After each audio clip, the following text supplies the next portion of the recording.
ஷே விஷ்ணு பிரம்மா எல்லா கோர்ட்லேயும் கேட்டுக்கோப்பா. கிரிமினலுக்குள்ள கணக்கும் கொடுக்காரு. கிரிமினல்னால் தண்டனைக்குள்ள கணக்கும் கொடுக்காரு. புரியுதா? சிவில் கேஸில் எப்படி போகுது, கிரிமினல் எப்படி போகுது? டெல்லி டு தமிழ்நாடு, தமிழ்நாடு டு டெல்லி நீதிமன்றம் கோர்ட்டில். இவர் தண்டனை போட்டதான் நீதிமன்ற கோர்ட்டு. கைலாசத்தில் போட்ட கணக்கு தண்டனை தான். நீதிபதி ஜட்ஜி ஐயா எழுதிட்டார். நீதி அரசர் கணக்கு தண்டனையை கணக்கு போடுதார்.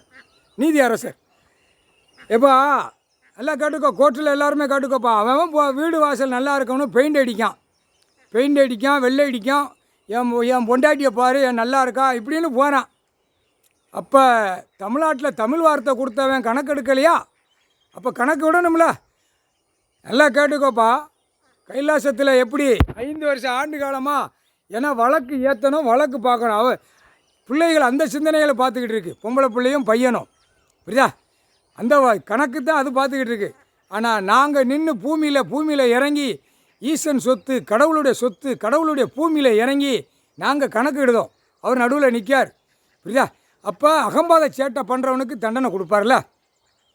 ஏன் இந்த கணக்கு எடுக்கலை அப்படிங்கிற கேள்வியும் கேட்பார். ஏன்னா முதல் நீதிமன்றம் கைலாசத்தில் எல்லா வேலையை முடித்தவுடனே பக்காவாக 2 லாயர்கிட்ட கையில் இருக்குது. தெற்குபாளைய ராஜபாளைய நீதிமன்றம் கைலாசத்தில் எல்லாம் பார்த்துக்கோப்பா. வீடியோ பார்த்துக்கோ, ஃபோட்டோ பார்த்துக்கோ. எப்படி இருந்தார்னு 5 வருஷத்துக்கு முன்னாடி ஓப்பன் பண்ணையில் ஃபோட்டோ வீடியோ எடுத்தாச்சு. கணக்கு நீதிமன்றம் கையில், வழக்கறிஞர்கள் கையில் கொடுத்தாச்சு. சிலுவத்துறை நீதிமன்றம் நீதிபதி ஜட்ஜி கோட்டார் பூரா வழக்கறிஞர் கையில் வாங்கிக்கோப்பா. பார்த்துக்கோ எப்படி இருக்குன்னு. இப்போ எப்படி இருக்குன்னு கணக்கை பார். நீதிமன்ற கோர்ட்டிலே பார் எப்படி கைலாசம் எப்படி இருக்கு. அது வேடிக்கை பார்ப்பார். நான் எப்படி போனாலும் பரவாயில்லடா, நம்மளை இப்போ வேடிக்கை பார்க்கல, அப்போ நான் வேடிக்கை பார்க்கணும்ல அப்படின்ட்டார்.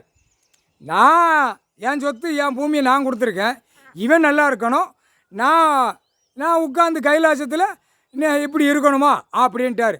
அப்போ நீதிமன்ற கோர்ட்டு டெல்லி டு தமிழ்நாடு வரைக்கும் மேலே இப்போ வெள்ளை பெயிண்ட் அடிச்சிட்டிய. அவரு சுத்தமாக தூயமாக உச்சியில் லிங்கம் ஒயிட்டு சுத்தத்தில் படிகலிங்கமாக உட்காந்துட்டார்.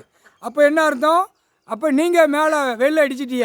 அப்போ கீழே நாங்கள் நீதிமன்றத்தில் நிற்காமப்பா. விஷ்ணு பிரம்மா சிவன் பத்தியாப்பா எப்படி இருக்கு?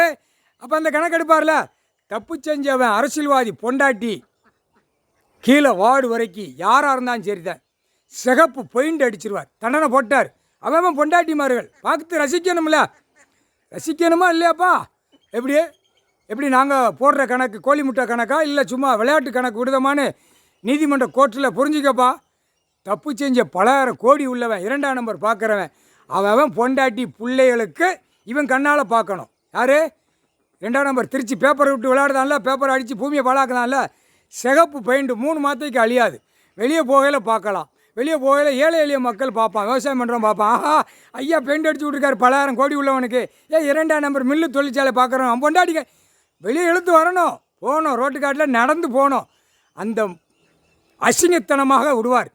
ஏண்டா கடவுள் பூமியில் இருந்து நாங்கள் அசிங்கத்தனமாக இருக்கணும், நீ வெட்ட வெளிச்சத்தில் பூமியில் சுத்தமாக போகணுமாங்க.